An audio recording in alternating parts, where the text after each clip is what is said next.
Hello everyone, good afternoon all of you. तो कैसे हैं आप सब? आई होप आप सब अच्छे होंगे। स्वागत है आप सभी का आपके अपने चैनल जुनून पढ़ाई का में।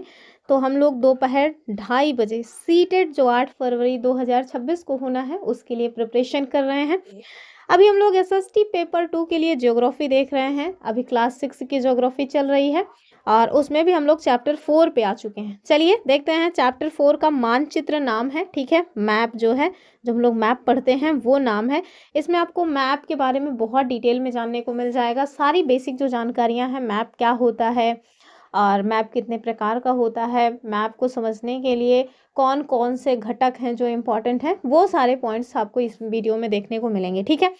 तो एनसीईआरटी से ही सारी चीज़ें आपको देखने को मिलेंगी, सारे क्वेश्चंस वहीं से हैं, सारा आंसर आपको वहीं से मिलेगा और आप इत्मीनान से बिंदास होकर के इसको पढ़ें और उसके बाद पीडीएफ में जा करके एक बार फटाक से देख लें, ठीक है। चलें, वीडियो को स्टार्ट करते हैं। देखते हैं आज की वीडियो का अपना पहला क्वेश्चन। यदि आप लोग पहली बार चैनल पे आए हैं तो सब्सक्राइब ज़रूर कर लीजिए।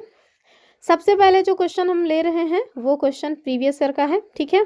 कहाँ गया प्रीवियस ईयर वाला क्वेश्चन? हुआ एक सेकेंड, गायब हो गया।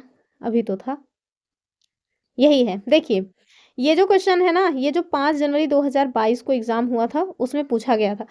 7 जुलाई में हुआ था। हाँ, 7 जुलाई 2024 में जो एग्जाम हुआ था, 7 जुलाई 2024 को, वो वाला क्वेश्चन मैंने शॉर्ट्स बना करके उसमें समझा दिया है, ठीक है। और एक क्वेश्चन और लिया है जो कि 5 जनवरी 2022 का है। एक क्वेश्चन 2021 का मिला था, लेकिन वो क्वेश्चन थोड़ा अजीब सा था। दरअसल जहाँ से क्वेश्चन मिला था ना, उसमें पूरे के पूरे ऑप्शन नहीं दिख रहे थे, तो उसको हमने डिलीट कर दिया है। तो हम आपको 2022 का क्वेश्चन सॉल्व कराने चल रहे हैं तुरंत। 2024 वाला मैंने सॉल्व कराया हुआ है शॉर्ट्स में। देखिए क्या पूछ रहे हैं इसमें। कह रहे हैं कि किसी क्षेत्र में वनों के वितरण यानी डिस्ट्रीब्यूशन ऑफ फॉरेस्ट को पढ़ाने के लिए एक शिक्षक को किस प्रकार के मानचित्र का उपयोग करना चाहिए, ठीक है। हमारे पास जो ऑप्शंस हैं वो कौन सा है? फिजिकल मैप यानी भौतिक मानचित्र, दूसरा है पॉलिटिकल मैप यानी राजनीतिक मानचित्र, और तीसरा है लघु पैमाना मानचित्र यानी स्मॉल स्केल मैप, और चौथा क्या है? थीमेटिक मैप यानी कि विषयगत मानचित्र, ठीक है। यद्यपि आपको उत्तर पहले ही दिख गया है तो ज़्यादा कुछ उसमें दिमाग नहीं लगाना है। बस अब मैं बता देती हूँ कि जो मैप हैं उनके बारे में, ठीक है।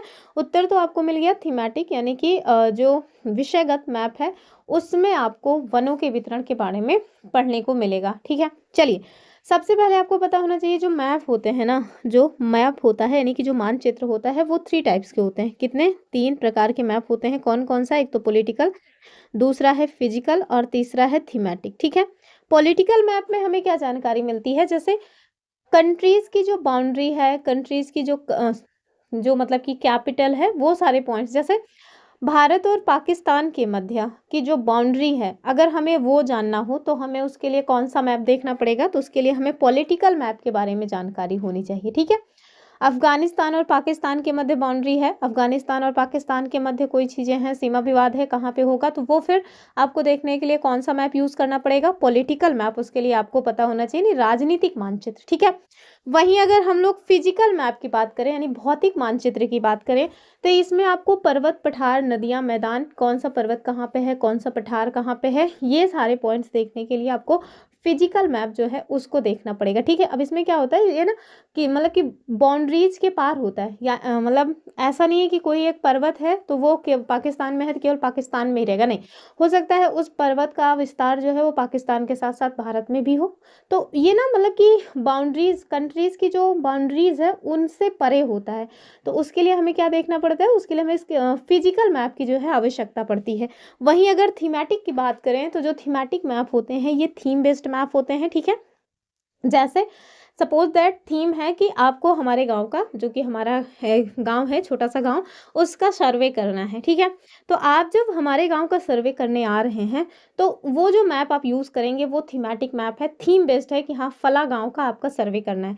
तो उस मैप में आप देखेंगे कि हमारे घर के सामने कुआं है, तो आप आए रोड पे, रोड से आप लेफ्ट राइट मुड़े, और उसके बाद फलाने के घर से ढिमकाने के घर तक एक खड़ंजा गया है, उस खड़ंजे के बगल में एक आपको कुआं मिलेगा, कुएं के जस्ट बगल पेड़ मिलेगा, पेड़ से और आगे जाइएगा 10-500 मीटर आगे तो वहाँ आपको हो सकता है कब्रगाह मिले।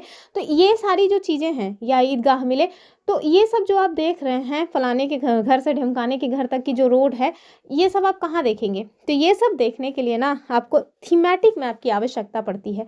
आपने ज़रूर देखा होगा, गाँवों में सर्वे करने के लिए लोग आते हैं तो ऐसे मैप ले करके आते हैं, वो समझ नहीं आता वैसे नॉर्मली।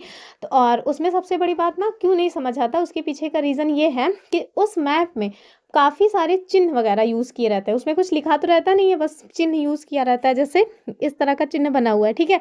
तो आपको अगर पता ही नहीं कि ये जो चिन्ह है वो एग्ज़ैक्टली किसका है, तो आप सोचेंगे यार लिखा तो है नहीं, मैं क्या समझूँ ये क्या है? सपोज़ दैट इस तरह का चित्र मतलब चिन्ह बना है, आप समझ ही नहीं पा रहे हैं। तो इसके लिए ना हमें कुछ रूढ़ या प्रतीक चिन्हों के बारे में जानकारी होनी चाहिए। वो सारे पॉइंट्स आपको इस वीडियो में देखने को मिलेंगे, ठीक है? तो चलिए स्टार्ट करते हैं। हमने आपको बता दिया कि 3 टाइप्स ऑफ मैप होते हैं, कौन-कौन से? Physical, political and thematic. इन तीनों में क्या अंतर है, कहाँ इनका यूज़ होता है, ये भी हमने आपको बताया।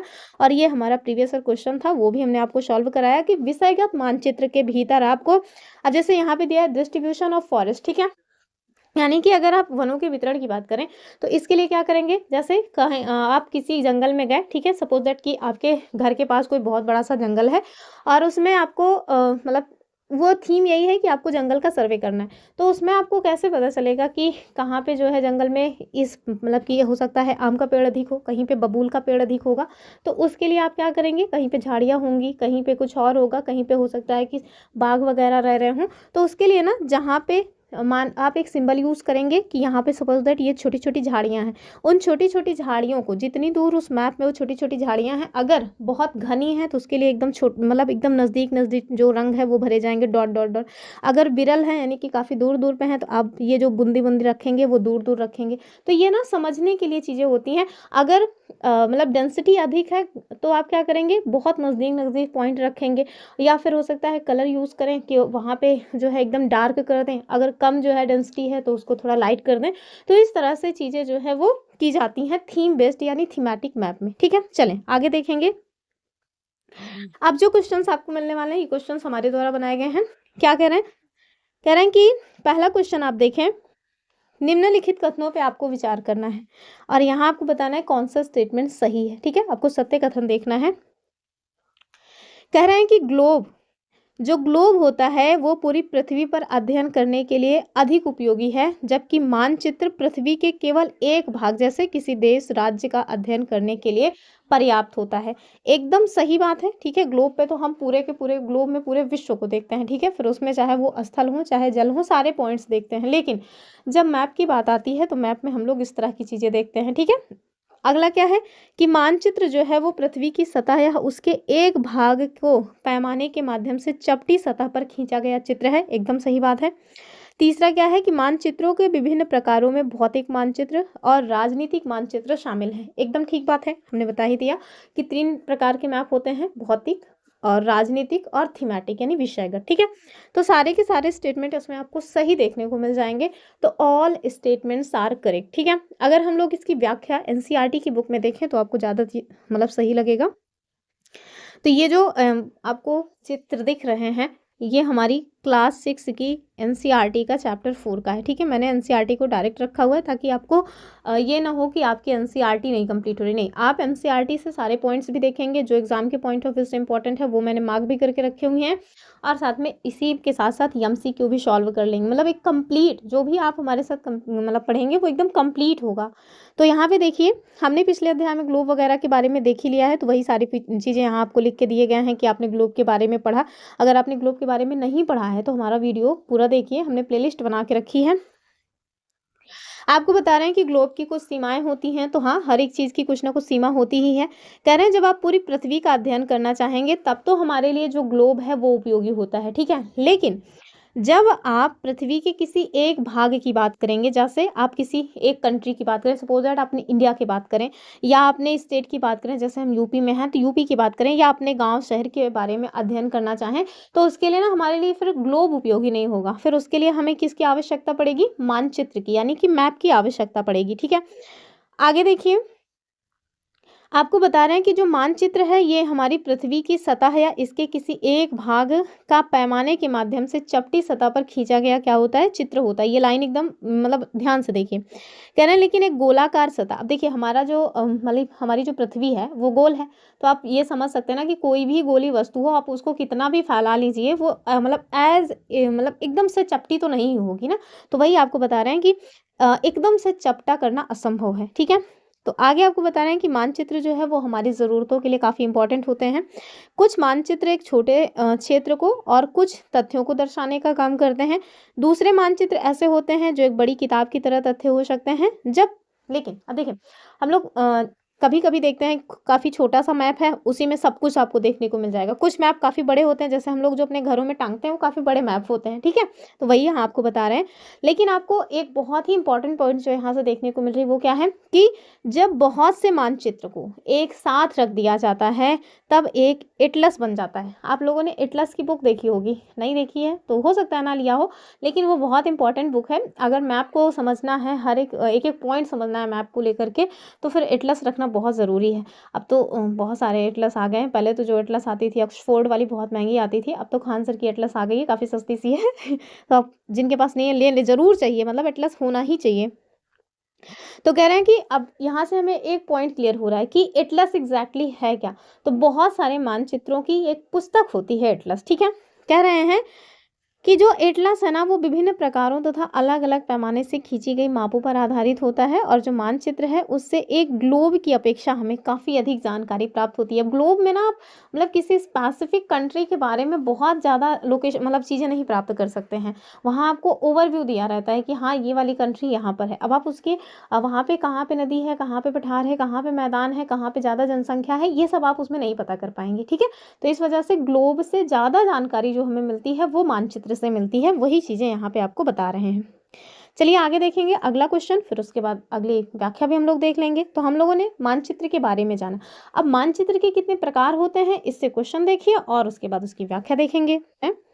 तो हमारा जो अगला क्वेश्चन है उसको देखिए कि मानचित्रों के विभिन्न प्रकारों के संबंध में आपको सही मिलान करना है, ठीक है। टाइप दिया हुआ है एक साइड फीचर्स दिए हुए हैं। कह रहे हैं कि भौतिक मानचित्र और राजनीतिक मानचित्र फिर आपको मिलाना है। तो हमने अभी ही बताया कि जो फिजिकल मैप होते हैं उसमें हमें प्रकृति के द्वारा जो चीज़ें प्रदान की गई हैं, चाहे वो पर्वत हो, चाहे नदियाँ हो, चाहे पठार हो, चाहे मैदान हो, चाहे झीलें हो, चाहे समुद्र हो, चाहे महासागर हो, ये सारी चीज़ों के बारे में जब हम ध्यान से देखते हैं तो उसको हम लोग कहाँ जाके देखते हैं, तो उससे हम लोग ना भौतिक मानचित्र यानी फिजिकल मैप में जा करके पढ़ते हैं।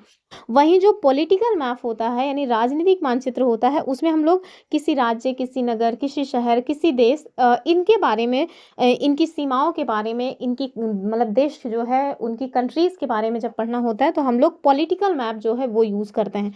इस हिसाब से अगर हम इसका मिलान करेंगे तो ए का हो जाएगा बी और 2 का हो जाएगा ए वाला, यानी कि 1 का 2। तो 1 का बी आपको कहाँ मिल रहा है, 2 ऑप्शन में, तो इन दोनों को तो हटा दीजिए, ठीक है। तो इन्हीं दोनों में से एक होगा। तो अगर 1 का बी हो रहा है तो ज़ाहिर-सी बात है 2 का ए होगा, ठीक है। तो 1 का बी और 2 का ए, ये हो जाएगा उत्तर, ठीक है, ऑप्शन बी वाला। तो यदि आप इसको देखना चाहें हमारी एनसीईआरटी में तो आपको ज़्यादा ठीक समझ आएगा। नहीं, दूसरा वाला क्वेश्चन भी देख लेते हैं, फिर ले चलते हैं आपको एनसीईआरटी की दुनिया में। यहाँ देखिए कह रहे हैं कि मानचित्र के प्रकारों के संदर्भ में आपको निम्नलिखित कथनों पे विचार करना है। पहला क्या है, भौतिक मानचित्र यानी फिजिकल मैप। कह रहे हैं पृथ्वी की प्राकृतिक आकृतियों जैसे पर्वत, पठार, नदियां और महासागरों को दर्शाते हैं, एकदम सही बात है। दूसरा है राजनीतिक यानी पॉलिटिकल मैप्स, इसमें आपको नगर, शहर, गाँव, विभिन्न देश के राज्य और उनकी सीमाओं को दर्शाता है, एकदम ठीक है। तीसरा थीमेटिक मैप यानी थीम बेस्ड जो मैप है उनके बारे में कह रहे हैं कि ये एक विशिष्ट जानकारी देने का काम करता है। जैसे किसी क्षेत्र में अगर आप ये जानना चाह रहे हैं कि कहाँ पे वर्षा जो है अधिक होती है, कहाँ पे कम होती है, तो उसके वितरण के लिए हम लोगों को थीमेटिक मैप की यूज़ करने की आवश्यकता पड़ेगी, ठीक है। वहीं अगर आप मानचित्र में सपोज दैट किसी एरिया में गए जहाँ पे आपको उद्योग धंधों की बात करनी है, तो कहाँ पे कौन सा उद्योग है और ज़्यादा मतलब चल रहा है, कहाँ पे कौन सा उद्योग कम ग्रो कर रहा है, तो उस हिसाब से अगर आप किसी जगह का चित्रण करना चाहेंगे तो वहाँ पर भी आपको कौन सा यूज़ करना पड़ेगा, तो थीमेटिक मैप यूज़ करना पड़ेगा। तो सारे के सारे स्टेटमेंट इसमें भी आपको सही मिल जाएंगे। कह रहे हैं कि उपरोक्त कथनों में से सही का चयन करना है, तो डी वाला हो जाएगा, यानी 1 2 3 ऑल आर करेक्ट, ठीक है, ऑप्शन डी हो जाएगा। चलिए दिखाते हैं आपको एनसीईआरटी की बुक में। तो देखिए बताया गया है साफ-साफ मानचित्र जो है ये विभिन्न प्रकार के होते हैं, जिसमें से कुछ का नीचे वर्णन किया गया है। मेनली तो 3 ही माने जाते हैं, बाकी और भी बहुत से इधर-उधर छोटे-मोटे टाइप के दे दें वो अलग बात है, लेकिन जब भी हम लोग पढ़ लें अध्ययन की सुविधा के बारे में देखते हैं, तो 3 टाइप्स के ही मैप देखते हैं। पहला है भौतिक मानचित्र, फटाफट देख लीजिए, इसे ना एक अन्य नाम से भी जाना जाता है उच्चावच मानचित्र, ठीक है? बाकी सारे पॉइंट्स तो मैंने आपको बता ही दिया कि इसमें आपको पर्वत, पठार, मैदान, नदी, महासागर इन सब के बारे में जानकारी मिलती है। वहीं दूसरा है हमारा राजनीतिक मानचित्र और हाँ, इस नाम को बिल्कुल भूलिएगा नहीं, ठीक है? कि पॉलिटिकल जो सॉरी फिजिकल जो मैप है इसे उच्चावच मानचित्र भी कहा जाता है। वहीं अगर हम राजनीतिक यानी पॉलिटिकल मैप की बात करें तो इसमें राज्य, नगर, शहर, गांव और विश्व के जो देश व उनकी राजधानी है, उनकी सीमा, इन सबको दर्शाने का काम करते हैं। इसे हिंदी में राजनीतिक मानचित्र कहा जाता है। वहीं तीसरा जो मैप है वो क्या है? Thematic map. कौन सा है? Thematic map. कुछ मानचित्र जो है ये विशेष जानकारियां प्रदान करते हैं, जैसे सड़क का मानचित्र हो गया, वर्षा का हो गया, वन उद्योग का हो गया, तो इसको दर्शाने का जो काम करते हैं उसे हम कहते हैं थीमेटिक मानचित्र या थीमेटिक मैप। और इस मानचित्र में दी गई सूचना के आधार पर हम लोग उनका उचित नामकरण कर सकते हैं, ठीक है? अब देखिए एक क्वेश्चन पूछा गया था 2024 वाले में, नहीं 2024 के पहले एग्जाम हुआ था, जो ऑनलाइन एग्जाम हुआ था उसमें पूछा गया था कि मानचित्र के कितने घटक होते हैं, ठीक है? यहीं से क्वेश्चन बना था सीटेट में, ठीक है? कि मानचित्र के कितने घटक होते हैं, तो ध्यान रखिएगा मानचित्र के 3 घटक होते हैं। कौन-कौन? दूरी, दिशा और प्रतीक, ठीक है? अब देखिए चूंकि हम लोग previous year questions already discuss कर रहे हैं, इस वजह से हम जब कोई चैप्टर पढ़ाते हैं तो उसमें 1-2 क्वेश्चन ही मतलब सॉल्व कराते हैं। अब अगर हम प्रीवियस ईयर क्वेश्चन 10 साल के सारे किसी एक ही टॉपिक में कंप्लीट कराने लगेंगे तो 10-15 क्वेश्चन तो वही हो जाएंगे फिर हम नए क्वेश्चन कहाँ से सॉल्व करा पाएंगे? तो इस वजह से 1-2 क्वेश्चंस बस आपको ये रहे कि हाँ इस टॉपिक से क्वेश्चन इस तरह से पूछे गए हैं, ताकि आपको ये मतलब भरोसा रहे ना कि जिस टाइप के क्वेश्चंस हम आपको सॉल्व करा रहे हैं उसी टाइप के क्वेश्चंस पूछे जाते हैं, वरना फिर एक डाउट रह जाता है मन में।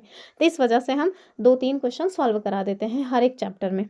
तो इसका उत्तर अब जो ये मतलब पॉइंट पूछा गया था एग्जाम में उसको याद रखिएगा कि मानचित्र के टोटल 3 घटक होते हैं। कौन-कौन? दूरी, दिशा और प्रतीक चिन्ह। बहुत इंपॉर्टेंट होता है, मतलब इंपॉर्टेंस इतनी अधिक है प्रतीक चिन्हों का, जैसे कि मैंने आपको बताया कि अगर आप थीमेटिक मैप लें और अगर आपको ये चीज़ पता ही नहीं है कि ये वाला जो चिन्ह है वो क्या दर्शाता है, ये जो चिन्ह है क्या दर्शा रहा है, ये जो चिन्ह है वो क्या दर्शा रहा है, तो आप समझ ही नहीं पाएंगे मानचित्र में कि एग्जैक्टली ये क्या बोलना चाह रहा है। तो प्रतीक चिन्ह तो बहुत ज़रूरी है। और दिशाओं की ज़रूरत तो हद से ज़्यादा है। अगर आपको लेफ्ट राइट कुछ पता ही नहीं है तो फिर आप कैसे जो है मतलब किसी चीज़ को सॉल्व करेंगे। और दूरी भी बहुत ज़्यादा मायने रखती है, ठीक है? चलिए आगे देखेंगे नेक्स्ट क्वेश्चन। यहाँ देखिए आपसे कह रहे हैं कि मानचित्र के घटक और पैमाने के संबंध में निम्नलिखित कथनों को ध्यानपूर्वक पढ़िए, ठीक है? कह रहे हैं कि दूरी, दिशा और प्रतीक चिन्ह ये किसी भी मानचित्र के मुख्य घटक हैं, एकदम सही बात है। दूसरा, मानचित्र में आपको 2 प्रकार के मानचित्र मिलते हैं, एक तो स्मॉल स्केल मैप्स और दूसरे लार्ज स्केल मैप्स, ठीक है? तो छोटे पैमाने वाले जो मानचित्र होते हैं वो तब बनाए जाते हैं जब एक बड़े क्षेत्र जैसे महाद्वीप या महादेश के मतलब महाद्वीप या देश के बारे में हमें किसी कागज पे दर्शाने की जरूरत हो तब, ठीक है? तो इसके लिए हम लोग क्या करते हैं? छोटे पैमाने वाले मानचित्र का यूज करते हैं। अब क्या है छोटे पैमाने वाला मानचित्र? अभी एनसीईआरटी में दिखाते हैं आपको। वहीं बड़े पैमाने वाले मानचित्र का यूज हम लोग कब करते हैं? तो जब हमें ना छोटे पैमाने वाले मानचित्र की अपेक्षा ज्यादा जानकारी प्रदान करनी हो, ठीक है? अब यहाँ आपसे पूछ रहे हैं कौन सा स्टेटमेंट रॉन्ग है, तो जाहिर सी बात है मैं प्रैक्टिस करा रही हूँ तो आपको ज़्यादा से ज़्यादा नॉलेज देना हमारा इसका मुख्य उद्देश्य है, तो गलत क्यों ही दूंगी। इसका उत्तर हो जाएगा इनमें से कोई नहीं, अर्थात सारे के सारे स्टेटमेंट सही हैं, ऑप्शन डी जो है वो ठीक हो जाएगा। अब चलिए ले चलते हैं आपको एनसीईआरटी की दुनिया में।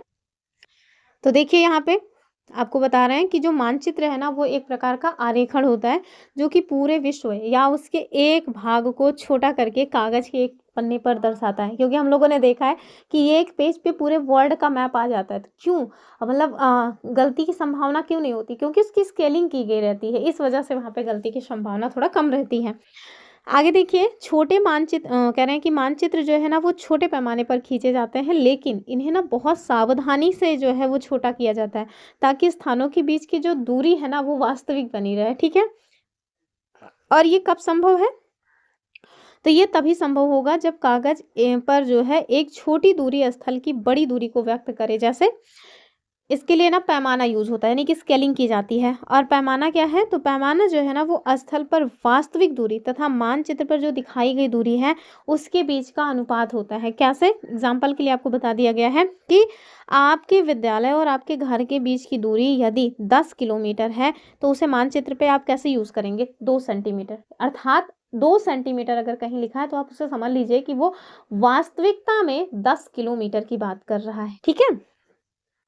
आगे कह रहे हैं कि इसका अभिप्राय ये हुआ कि मानचित्र का 1 सेंटीमीटर जो है वो स्थल के 5 किलोमीटर के बराबर हुआ, क्योंकि अगर 2 centimetre is equal to 10 kilometre, it means 1 centimetre is equal to 5 kilometres. ठीक है, आगे आपको बता रहे हैं कि आपके रेखा चित्र का ये पैमाना हो जाएगा कि 1 सेंटीमीटर बराबर 5 किलोमीटर होगा। आगे कह रहे हैं कि इस प्रकार जो पैमाना है वो किसी भी मानचित्र के लिए काफ़ी महत्वपूर्ण होता है। अगर आपको पैमाने की जानकारी है तो आप मानचित्र पर दिए गए किसी भी दो स्थान के मध्य की जो वास्तविक दूरी है वो निकाल सकते हैं। आगे आपको बता रहे हैं कि जो छोटा पैमाना वाला मानचित्र होता है वो क्या होता है। कह रहे हैं कि जब किसी बड़े क्षेत्रफल वाले भाग की बात की जाए, जैसे किसी महाद्वीप की बात की जाए, किसी मतलब कि मतलब देश की बात की जाए, तो उसके लिए फिर क्या करेंगे? उसको कागज़ पे दिखाना है तो कैसे करेंगे? कह रहे हैं कि तब हम लोग ना छोटे पैमाने का यूज़ करते हैं। एग्जाम्पल के लिए कि मानचित्र पर 5 सेंटीमीटर जो है वो स्थल के 500 किलोमीटर को दर्शाएगा। ठीक है, यानी कि अगर दो सपोज दैट ये एक एरिया है, ये एक एरिया है, इनके मध्य की जो दूरी है वो मानचित्र पे 5 सेंटीमीटर लिखी हुई है, तो आप समझ लीजिए कि वो वास्तविक में 500 किलोमीटर की बात कर रहा है। ठीक है, तो इन दोनों के मध्य की जो वास्तविक दूरी होगी वो कितनी होगी? 500 किलोमीटर होगी। और जब इतना बड़ा जो है यूज़ किया जाता है संख्या, तो उसी को हम लोग कहते हैं कि ये छोटे पैमाना वाला मानचित्र है। ठीक है, आगे देखिए, कह रहा है कि जब एक छोटे क्षेत्रफल वाले भाग जैसे आपके गांव या शहर को कागज़ पे दिखाना होता है तो हम लोग बड़े पैमाने वाले मानचित्र का यूज़ करते हैं, और इस पे स्थल पे 500 मीटर की जो दूरी है उसको हम लोग अपने मानचित्र पे 5 सेंटीमीटर के रूप में व्यक्त कर लेते हैं। ठीक है, आगे आपको बता रहे हैं कि इस तरह का जो पैमाना होता है वो बड़े पैमाना वाला मानचित्र कहलाता है।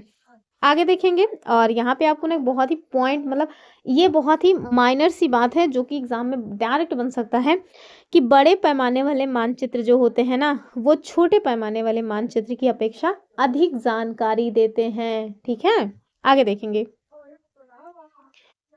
और यहाँ आप ये देखिए, ये चित्र है, ये एक ना मानचित्र है, ये गांव का चित्र है।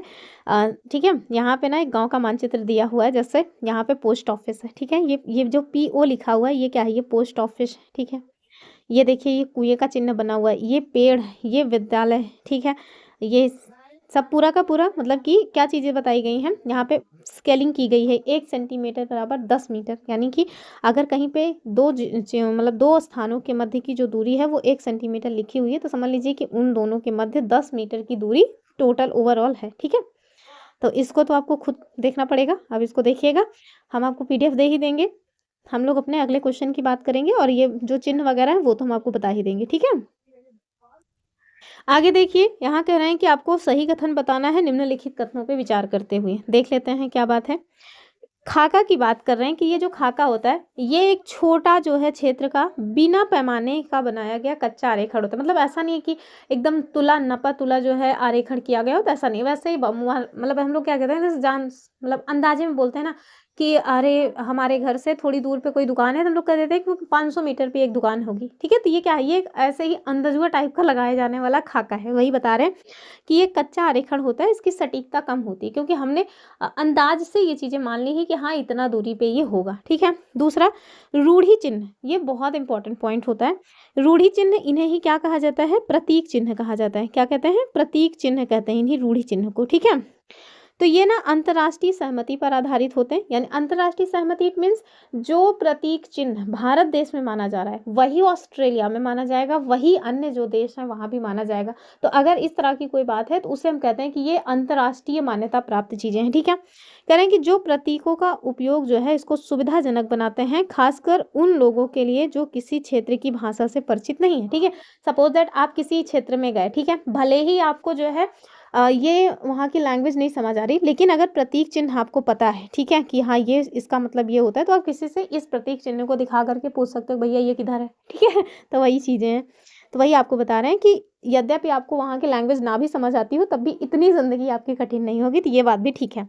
तीसरा कह रहे हैं मानचित्र पे जो हरा रंग है ना, वो सामान्यतः मैदानों के लिए दिखाने के लिए यूज़ किया जाता है। हाँ, एकदम सही बात है। हरा रंग जो होता है वो पेड़-पौधों को ही दर्शाने का काम करता है।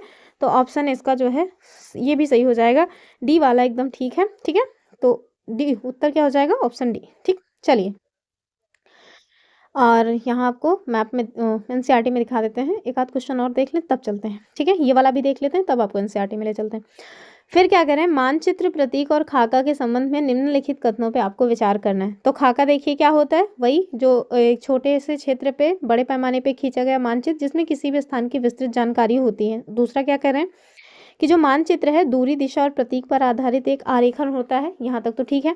जो पृथ्वी की सतह या उसके एक भाग को पैमाने के अनुसार दर्शाता है, ठीक बात है। तीसरा, जो प्रतीक रूढ़ है, ये मतलब जो प्रतीक चिन्ह है उनकी बात कर रहे हैं कि ये उस तरह के संकेत होते हैं जो वास्तविक आकार में नहीं खींचे जा सकते। अब जाहिर सी बात है, अगर आप मैप में पुलिया बनाना स्टार्ट कर देंगे तब तो बवाल हो जाएगा। मैप में इतना बड़ा सा पुल कैसे बना देंगे? तो वही चीज़ है। कह रहे हैं जैसे कि पुल, सड़क या मंदिर को दर्शाने के लिए उपयोग किए जा सकते हैं। तीसरा, पैमाना यानी स्केलिंग की बात कर रहे हैं कि वो अनुपात है जो मानचित्र पर वास्तविक दूरी और जमीन पर उनकी वास्तविक दूरी के मध्य का संबंध जो है वो दर्शाता है। तो ये पॉइंट एकदम ठीक है, तीनों ही पॉइंट एकदम ठीक लग रहे हैं पहले वाले में। तो उत्तर क्या हो जाएगा, कहाँ है पहला, दूसरा, तीसरा, चौथा? ये है ऑप्शन डी जो है वो सही हो जाएगा, ठीक है। चलिए अब आपको एनसीईआरटी के क्वेश्चन मतलब एनसीईआरटी में ले चलते हैं। अब देखिए, पहले हम लोग रेखा चित्र ही देखेंगे, ठीक है? क्योंकि हम लोगों ने वहाँ रेखा चित्र यानी आरेखण भी देखा, तो वही देखिए। बता रहे हैं रेखा चित्र क्या है, तो ये एक प्रकार का आरेखण होता है जो पैमाने पर आधारित नहीं होता बल्कि याददाश्त या फिर स्थानीय प्रेक्षण पर आधारित होता है, ठीक है? कभी कभी जो है हम लोग किसी क्षेत्र के कच्चे आरेखण की आवश्यकता को महसूस करते हैं वहाँ के एक स्थान से दूसरे स्थान के सापेक्ष दिखाने के लिए, ठीक है? मान लीजिए कि आप अपने मित्र के घर जाना चाहते हैं, लेकिन आपको एकदम एग्जैक्ट रास्ते की जानकारी नहीं है। आपका मित्र अपने घर पे है और वो आपको ना रास्ता बताने का प्रयास कर रहा है, तो वो आपको एक कच्चा आरेखण बताएगा, वो नपा-तुला नहीं बताएगा कि आप एकदम एग्जैक्ट 25 मीटर चलना तो ये चीज़ मिलेगी, नहीं। वो एक मतलब नपा-तुला सा वैसे अंदाज में चीज़ें बता देगा कि हाँ भैया यहाँ पे हो, यहाँ से थोड़ा लेफ्ट होना, फिर राइट होना, फिर 100 सेंटीमीटर चलना। मतलब एक जो कच्ची बातें बता रहा है कि मतलब एकदम एग्जैक्ट हम नाप तोल के नहीं बता रहे, लेकिन हाँ ऐसे ही पॉइंट्स होंगे। तो वो जो बता रहा है, आप अपने मित्र को बता रहे हैं, वो क्या है, वो एक प्रकार का ना कच्चा आरेखण है जो कि बिना पैमाने की सहायता से खींचा जा रहा है। और इसे हम लोग क्या कहते हैं, तो इसी को हम लोग रेखा चित्र कहते हैं। क्या कहते हैं? रेखा चित्र, मानचित्र, ठीक है। खाका क्या होता है, तो ये एक छोटे क्षेत्र का बड़े पैमाने पे खींचा गया रेखा चित्र या खाका कहलाता है। कह रहे हैं कि एक बड़े पैमाने वाले मानचित्र से हमें काफ़ी जानकारियाँ मिलती हैं, लेकिन कुछ ऐसी चीज़ें होती हैं जिन्हें हम कभी कभी जानना चाहते हैं, जैसे कि किसी कमरे की लंबाई और चौड़ाई जिसे मानचित्र में नहीं दिखाया जा सकता, ठीक है? उस समय हम लोग बड़े पैमाने वाले एक रेखा चित्र खींच सकते हैं जिसे हम लोग क्या कहेंगे, खाका कहेंगे, ठीक है? ये हुआ। अब हम लोग देख लेते हैं ये वाला पॉइंट जो कि सबसे ज़्यादा इम्पोर्टेंट है, और वो क्या है, प्रतीक, ठीक है। तो देखिए, किसी भी मानचित्र का तीसरा जो मुख्य घटक होता है वो क्या होता है, प्रतीक। और ये वास्तविक आकार और विभिन्न आकृतियों जैसे भवन, सड़क, पुल और वृक्ष, रेल की पटरी या कुएं की दिखाने के मतलब कुएं को दिखाना मैप में संभव होगा नहीं, तो इसके लिए ना कुछ चिन्ह, ठीक है, क्या उसके लिए कुछ चिन्ह या फिर कुछ अक्षर या रंग या फिर रेखा वगैरह जो है इनका यूज किया जाता है, ठीक है। तो उन्हीं को हम लोग क्या कहते हैं, प्रतीक चिन्ह कहते हैं। और ये कम स्थान पर ज़्यादा जानकारी आपको देने का काम करेंगे, और सबसे बड़ी बात अंतर्राष्ट्रीय मान्यता प्राप्त है, यानी कि हर जगह एक जैसी जो है चीज़ें आपको देखने को मिलेंगी। जैसे कुछ पॉइंट्स आपको दे दिए गए हैं, यहाँ आपको देखिए कुछ प्रतीक चिन्ह दिए गए हैं। जैसे ये वाला जो चिन्ह है ना, ये रेलवे लाइन का मतलब चिन्ह है, ठीक है। मतलब ये जो आपको दिए गए हैं तीनों, ये रेलवे लाइन के चिन्ह हैं। और रेलवे लाइन में भी जो बड़ी लाइन होती है, क्या बड़ी लाइन जो होती है उसको इस तरह से मैप में दर्शाया जाता है। वहीं अगर मीटर लाइन की बात करें तो उसे इस तरह से दर्शाते हैं। अगर आप रेलवे स्टेशन की बात करें तो उसको इस तरह से दर्शाया जाएगा, ठीक है। ये रेखाओं में चीज़ों को दिया गया है। वहीं अगर हम सड़कों की बात करें तो आप देखिए दो लंबी सी रेखा है एकदम पैरेलल, तो ये पक्की सड़क की बात कर रहा है। वहीं अगर ये छोटी छोटी जो रेखाएं हैं टूटी फूटी सी, कहीं मैप में ये बना है तो इसका मतलब है कि वो कच्ची सड़क को डिनोट कर रहा है, ठीक है। वहीं अगर हमने देखा होगा जो मतलब कि बड़े मैप होते हैं जो हम लोग दीवार पे टांगते हैं, उसमें ना कुछ इस तरह की लाइंस होती हैं, बाउंड्री लाइंस। तो ये वो चीज़ें हैं जो आपको बताएँगी कि कौन-सी बाउंड्री भारत की किस मतलब एक स्टेट की दूसरे स्टेट के साथ है, कौन-सी बाउंड्री है जो मतलब कि किसी अन्य देश के साथ अपने देश की है और कौन-सी है जो हमारे ज़िले को यानी कि सपोज़ दैट हमारा प्रतापगढ़ का और हमारे प्रयागराज का अगर इसकी बाउंड्री खींची गई है तो वो कैसे लाइन होगी, तो वही दिखाया गया है। अगर ये दिया गया है तो ये अंतर्राष्ट्रीय जो है ये मतलब कि बाउंड्री है, जैसे भारत और पाकिस्तान के मध्य। ये जो दिया गया है 3 डॉटेड लाइन, 3 लाइन है फिर डॉट 2 डॉट है, अगर इस तरह का है तो ये किसी स्टेट की है, जैसे यूपी की एमपी से, ठीक है। वहीं अगर हम ज़िले की बात करें तो जैसे मैंने बताया हमारे प्रयागराज का, हमारे प्रतापगढ़ से, तो इसको जो है इस तरह से मतलब कि मैप में दिखाया जाता है। आप लोगों ने ज़रूर नोटिस किया होगा अगर मैप देखा है तो, हमने देखा है इसी वजह से बता रहे हैं। वहीं आप देखिए नदियों की यदि बात करें, नदी, कुआँ, तालाब, नहर, पुल, तो ये देखिए ये एक नदी को दर्शा रहा है, ये जो है ये नदी की बात कर रहा है। वहीं दूसरा वाला ये जो काला-काला गड्ढे सा है ये कुआँ है, वहीं ये जो चिन्ह है ये तालाब का है, ये नहर का है और ये पुल का चिन्ह है, ठीक है। मैप में ये सारे पॉइंट्स आपको देखने को मिलते हैं। फिर आप देखिए ये जो है ये मंदिर का है, ये जो है गिरजाघर है, ये चिन्ह मस्जिद का है और ये वाला जो चिन्ह है वो छतरी का है। ये जहाँ पे जिस तरह का ये वाला चिन्ह कहीं भी अगर मैप में दिख रहा है तो आप समझ लीजिए कि वहाँ पे बस्ती है और ये वाला जो चिन्ह है वो कब्रिस्तान है। वहीं ये जो चिन्ह आपको पीओ करके है ये पोस्ट ऑफिस का चिन्ह है, पोस्ट और टेलीग्राफ ऑफिस का ये पीटीओ है, ठीक है। और बचा हमारा पुलिस स्टेशन, इसको इस तरह से डिनोट करते हैं। वहीं पेड़ तो इस तरह से अगर कहीं है तो पेड़ है और ये छोटे-छोटे जो झुरमुट टाइप के हैं इसको हम कह देते हैं कि अगर ये मैप में कहीं है तो ये घास है, ठीक है। तो इसको बहुत ध्यान से देख लीजिएगा। और इसका मतलब ये हो गया और मैंने आपको बता दिया कि विश्वव्यापी भाषा होती है और ये जो प्रतीक चिन्ह है इन्हें ही रूढ़ चिन्ह कहा जाता है। अब जैसे ये आपको दे दिया गया है, एक ये गाँव का खाका दिया गया है, कौन-सा सुंदरपुर गाँव है और इसके आस-पास का क्षेत्र। आपको इसमें जो है ध्यान से देखना है कि कहाँ से ये जो है अब जैसे 1 सेकंड जैसे ये जो चिन्ह आपको दिखाया गया है ना, ये चिन्ह साफ-साफ आपको बता रहा है कि भैया ये कच्ची सड़क है, ठीक है? इस कच्ची सड़क के किनारे आपको ये जो है मंदिर है कि मस्जिद है? बताइए क्या है? मुझे मंदिर तो नहीं लग रहा, मस्जिद लिख रहा है ना, तो मस्जिद जो है वो देखने को मिल जाएगा, ठीक है? कि गिरजाघर है? नहीं, बिल्कुल नहीं, वो मस्जिद है, ठीक है? ये देखिए यहाँ पे ये नदी बह रही है, नदी के जो है बगल में आपको मतलब नदी के किनारे क्या मिल रहा है? मंदिर है। इधर देखिए कच्ची सड़क है, ये जो है वो पक्की सड़क है, ठीक है? ये फिर कच्ची सड़क है, यहाँ पे विद्यालय है, यहाँ पे गिरजाघर है। तो ये क्या है? ये स वही सारी चीज़ें आपको बता रहे हैं, यहाँ पे पुलिस स्टेशन है, ठीक है? तो इस तरह से आप इसको 1-2 बार थोड़ा अच्छे से समझ के फिर इसको सॉल्व करिएगा तो मज़ा आएगा आपको। अब देखिए यहाँ जो है इससे क्वेश्चन 2024 में पूछा गया था कि दक्कन के पठार को यदि आप मैप में डिनोट करना चाह रहे हैं तो वो किस कलर से होगा? ये क्वेश्चन मैंने सॉल्व कराया है शॉर्ट्स में, ठीक है? तो देखिए कह रहे हैं कि जो प्रतीक चिन्ह है ना इनमें ना कभी-कभी मतलब चिन्ह तो हमने देख लिया कि कभी-कभी चिन्ह में आपको हो सकता है रेखाओं का यूज़ किया गया हो, कभी लेटर्स का यूज़ किया गया हो या कभी कुछ और। लेकिन इसके अलावा भी कुछ प्रतीक चिन्ह हैं जिन्हें हम रंगों में यूज़ करते हैं। जैसे रंगों का यूज़ करके कैसे करते हैं? एग्ज़ाम्पल के लिए अगर आपको कहीं पर भी ब्लू कलर का यूज़ देखने को मिल रहा है, तो समझ लीजिए कि वो ना पानी से ही संबंधित होगा। फिर चाहे वो नदी हो, चाहे वो झील हो, चाहे तालाब हो, चाहे वो जो है समुद्र हो या महासागर हो, ठीक है? अगर वो ब्लू कलर का है, तो आप समझ लीजिए कि वो पानी से ही रिलेटेड है। वहीं आप देखिए, अगर भूरे कलर का कुछ है, तो वो हो जाएगा पर्वत, ठीक है? क्या हो जाएगा? पर्वत। तो भूरे कलर से हम लोग किसको डिनोट करते हैं? पर्वतों को। वहीं जो पीला कलर है ना, वो पठारों को डिनोट करने के लिए यूज़ होता है और हरा जो रंग है, ये मैदानों को दर्शाने के लिए यूज़ होता है। और पूरे विश्व में ये जो चिन्ह हैं, वो एक ही जैसे यूज़ होंगे। ऐसा नहीं है कि हमारे यहाँ पठारों को अगर दर्शाने के लिए हर मतलब पीला रंग यूज़ हो रहा है तो अमेरिका में जो है वो पठार को नीला रंग से दर्शाएँगे, ऐसा नहीं है। पूरे विश्व में पठार को पीला रंग से ही दर्शाया जाएगा, ठीक है? इसी वजह से तो ये मान्यता प्राप्त है अंतर्राष्ट्रीय, ठीक है? तो लगभग-लगभग जो इसमें पॉइंट्स थे वो सब हमने देख लिए। अब हम लोग पहुँचते हैं अपने अगले क्वेश्चन की तरफ। यहाँ देखिए आपसे क्या कह रहे हैं कि मानचित्र के 3 मुख्य घटक कौन से हैं? दिशा, दूरी और प्रतीक चिन्ह, ठीक है? उसमें एक मुख्य घटक दिशा भी है, ठीक है, मान रहे हैं। कह रहे हैं कि मान लीजिए कि एक व्यक्ति किसी मानचित्र का यूज़ करते हुए अपनी दादी के घर का पता लगा रहा है। इस संदर्भ में दिशा और मानचित्र के अन्य पहलुओं के बारे में कौन-सा एक सही नहीं है, ठीक है? आपको रॉन्ग बताना है। पहला क्या है कि दिशा सूचक यानी कंपास का उपयोग करके मुख्य दिशाएं उत्तर, दक्षिण, पूरब, पश्चिम ये ज्ञात करना होगा। तो सही बात है, अभी इसको बताएंगे। ये कंपास यानी दिशा सूचक या दिक सूचक क्या है, इसको भी यहाँ पे दिया हुआ है। कह रहे हैं जो मानचित्र को जमीन के साथ संरेखित करने में मदद करता है। सही बात है, अगर आपको उत्तर, दक्षिण, पूर्व, पश्चिम यही नहीं पता है तो आप घूमते रहिए सर उठा करके कि कहाँ पे होगा दादी का घर, कभी नहीं पाएंगे, ठीक है।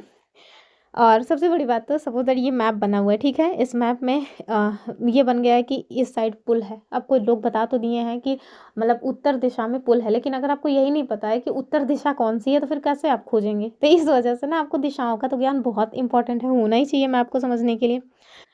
दूसरा कह रहे हैं कि खाका मानचित्र से इस मायने में भिन्न होता है कि ये हमेशा पैमाने पर आधारित नहीं होता। एकदम ठीक बात है, केवल स्मृति और अवलोकन पर आधारित होता है। एकदम सही है, ठीक है। कह रहे हैं मानचित्र में दूरी दर्शाने के लिए उपयोग किए जाने वाले पैमाने की उपेक्षा की जा सकती है। भैया जब दूरी को दर्शाने वाले पैमाने की आप उपेक्षा कर देंगे तब तो आप कभी नहीं पा पाएंगे। तो ये सरासर गलत है, ठीक है। और चौथा क्या है कि एक आरेखण यानी रेखा चित्र जो गांव कस्बे के एक छोटे से मुख्य लक्षण को दर्शाता है, जैसे कि स्कूल, कुआं, मंदिर, विषयगत मानचित्र। वही मतलब कि जो मैंने आपको बताया था ना कि थीम बेस्ड जो मैप होते हैं उसकी बात हो रही है। तो हाँ, गाँवों में जाने के लिए आपको थीमेटिक मैप का ही यूज़ करना पड़ेगा, उसके लिए आप पॉलिटिकल मैप नहीं यूज़ कर पाएंगे। तो इस वजह से ये सही बात है। गलत क्या हुआ उसमें, केवल सी वाला गलत है, बाकी सारे के सारे पॉइंट्स सही हैं, ठीक है। अभी मैं आपको रेखा मतलब कि जो दिक्सूचक यंत्र है उसके बारे में बताती हूँ। तो बस इतने ही क्वेश्चंस थे, ठीक है। क्वेश्चंस मैंने जो लिए हुए थे वो इतने क्वेश्चंस थे। अब हम आपको ना दिशा सूचक यंत्र के बारे में बताते हैं। देखिए, ये जो आपको गोला सा दिख रहा है ना, यही है दिक्सूचक। इसकी 2 सुइयाँ होती हैं जो कि हमेशा नॉर्थ और साउथ दिशा में ही देखने को मिलेंगी। ये आपको ईस्ट वेस्ट में देखने को बिल्कुल भी नहीं मिलेंगी, ठीक है। और ये दिशाओं का आपको ज्ञान होना चाहिए, ठीक है। ये होता है ईस्ट, ये होता है वेस्ट, ये नॉर्थ और नीचे वाली जो है वो साउथ है।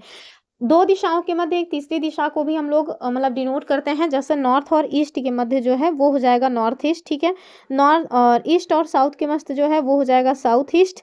वेस्ट और साउथ के मध्य जो है ये हो जाएगा साउथ वेस्ट, और नॉर्थ और वेस्ट के मध्य जो है वो हो जाएगा नॉर्थ वेस्ट। इसी को हिंदी में देखिए किस तरह से लिखते हैं। ये है पूरब, ये है पश्चिम, ये है उत्तर, ये है दक्षिण। दोनों के मध्य, जैसे उत्तर और पूरब के मध्य दिशा जो है वो उत्तर पूरब हो जाएगी। लिखने का तरीका ध्यान से देख लीजिए। वहीं अगर दक्षिण और पूर्व की बात करें तो उसको इस तरह से लिखेंगे, और ये रेखा जो है यानी कि ये जो दिशा है वो दक्षिण पूर्व कहलाएगी। वहीं दक्षिण पश्चिम इस तरह से लिखा जाएगा, और ये वाली रेखा दक्षिण पश्चिम होगी। वहीं उत्तर पश्चिम जो है ये वाली रेखा होगी, ठीक है। तो इन दोनों के मध्य, उत्तर और पश्चिम के मध्य जो है वो उत्तर पश्चिम जो है वो कहलाएगी, ठीक है। इनको बहुत अच्छे से ध्यान रखिएगा। ईवीएस में भी आजकल इस तरह के क्वेश्चंस पूछे जाते हैं, ठीक है। अब आपको यहाँ पे भी बता दिया गया है कि उत्तर को ऐसे लिख देंगे, दक्षिण को ऐसे लिख देंगे, पूरा ना लिख करके पूरब को इस तरह से लिखेंगे, पश्चिम को इस तरह से लिख देंगे, ठीक है। अब देखिए आगे आपको बता रहे हैं कि ये जो 4 मुख्य दिशाएं हैं, उत्तर, पूरब, पश्चिम, दक्षिण, ये जो है इन्हें ना क्या कहा जाता है, प्रधान दिग्बिंदु कहा जाता है। हमेशा ध्यान करके रखिएगा कि इन्हें प्रधान दिग्बिंदु कहते हैं। आगे जो बीच की अन्य 4 दिशाएं हैं यानी कि उत्तर, पूर्व, दक्षिण, पश्चिम, ये जो हम लोग देख रहे थे, इनकी बात कर रहे हैं कि बीच की जो 4 दिशाएं हैं, उत्तर पूर्व, दक्षिण पूर्व, दक्षिण पश्चिम और उत्तर पश्चिम, इन बीच वाली दिशाओं की मदद से किसी भी स्थान की एग्जैक्ट जो स्थिति है ना वो जानने में हमें मदद मिलती है, ठीक है। आगे देखिए कह रहे हैं कि आप यहाँ पे जाकर के कुछ दिशाओं का पता लगाने के लिए है, उसको आप खुद से कर लीजिएगा। यहाँ आपको एक पॉइंट दिया गया है, वो इंपॉर्टेंट है कि हम दिक्सूचक की सहायता से, दिक्सूचक क्या है, ये है दिक्सूचक जिसकी सुइयां हमेशा नॉर्थ और साउथ दिशा की तरफ होंगी, ठीक है, कभी भी ईस्ट वेस्ट की तरफ नहीं होंगी। कह रहे हैं कि हम दिक्सूचक की सहायता से किसी स्थान की दिशा का पता लगा सकते हैं। एकदम सही बात है। और ये क्या होता है, तो ये एक यंत्र होता है जिसकी सहायता से मुख्य दिशाओं का ज्ञान किया जाता है, और इसकी जो चुंबकीय सुई है वो हमेशा नॉर्थ और साउथ दिशा में ही होती है, कभी भी ईस्ट वेस्ट में नहीं होगी, ठीक है। तो इस बात को एकदम ध्यान से रख लीजिए, ये एकदम बहुत ही इंपॉर्टेंट पॉइंट है इस चैप्टर का। बाकी सारे पॉइंट्स मैंने आपको बता दिए, तो यहाँ पे मैं आपको दिखा देती हूँ, इनको आप खुद से करिए। मानचित्र के 3 घटक, ठीक है। प्रधान दिग्बिंदु कौन से हैं, मानचित्र के पैमाने क्या हैं, ग्लोब की अपेक्षा मानचित्र हमें क्यों ज़्यादा सहायक होते हैं, सब बता दिए हैं। फटाफट इनको आप खुद से मतलब कि रिकॉल कीजिए, क्योंकि हमेशा हम ही बताते रहते हैं। तो आप लोग क्या करेंगे, यहाँ देखिए कह रहे हैं वृक्ष के वितरण को दिखाने वाला मानचित्र क्या हो जाएगा, थीम बेस्ड है, अर्थात थीमेटिक हो जाएगा। कह रहे हैं नीले रंग का इस्तेमाल क्या मैदान के लिए होता है, फटाफट बताइए, बिल्कुल नहीं, जलाशय के लिए, ठीक है। कह रहे हैं दिक् सूचक का उपयोग किसके लिए होता है? तो ज़ाहिर-सी बात है मुख्य दिशाओं का पता लगाने के लिए। और पैमाना हमें क्यों आवश्यक है? बताइए। जो पैमाना है वो मानचित्र के लिए आवश्यक है, रेखा चित्र के लिए, प्रतीक के लिए? अरे भैया मानचित्र के लिए, ठीक है? तो बस ये भी खरा फटाफट हो गया। अब जब आपने पूरा कांसेप्ट पढ़ लिया है तो ये सारे क्वेश्चन की हिम्मत है कि वो आपको हिला दें। ठीक है? चलिए, बस इतने ही क्वेश्चन्स मैंने शामिल किए थे और चैप्टर नंबर 4 भी समाप्त होता है। अब हम लोग मिलेंगे अपने चैप्टर नंबर 5 में और आई होप आपने कुछ नया जाना समझा होगा और नया जाना समझा है तो भैया लाइक वाइक करके चैनल को सब्सक्राइब कर लीजिए। आखिर आप लोगों के लिए इतना हमारी मतलब मेहनत की जाती है। तो फिर मिलते हैं, तब तक के लिए नमस्कार एंड जय हिंद। वीडियो को लाइक ज़रूर कर दीजिएगा।